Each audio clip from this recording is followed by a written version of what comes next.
আইসিইউতে বা ভেন্টিলেশনে যাওয়া পর্যায়ে যায় আলহামদুলিল্লাহ। তো এটা একটু শ্বাসকষ্ট হচ্ছিল। আমার বাইপাস সার্জারি হয়েছিল 2019 সালে, এবং এরপর প্রচন্ড শীত যখন শীতের সময় এত অসুস্থ হলে শ্বাসকষ্টটা বেড়ে যায়, এবং সে কারণে আমাকে 3-4 দিনের জন্য হসপিটালে যেতে হয়েছে।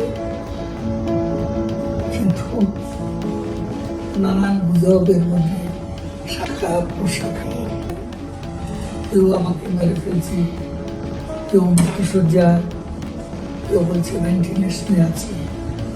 5 আগস্টের পরে এমন পরিস্থিতি আরো অনেকবার হয়েছে। হঠাৎ দেখলাম যে আমার নামাজে জানাজা হচ্ছে, কবর হচ্ছে, আমাকে সমাহিত হচ্ছে, আমি মরে গেছি। এ ধরনের গুজব বহুবার ছড়ানো হয়েছে। এটা শুনতে আমরা প্রস্তুত। আল্লাহ তাকে বাঁচিয়ে রাখবে, তাকে গুজব ছড়িয়ে প্রণাতে।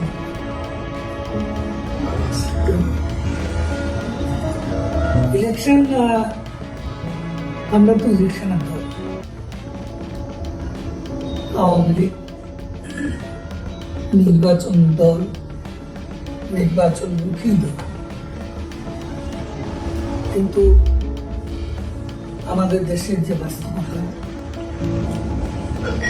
ইউনিসের অন্তর্বর্তীকালীন সরকার আমাদের নির্বাচনে অংশগ্রহণের সুযোগ থেকে বঞ্চিত করেছে,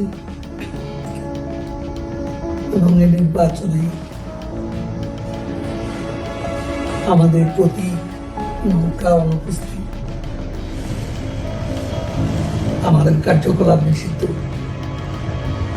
আমাদের ছাত্রলীগ নিষিদ্ধ। এর মতো অবস্থা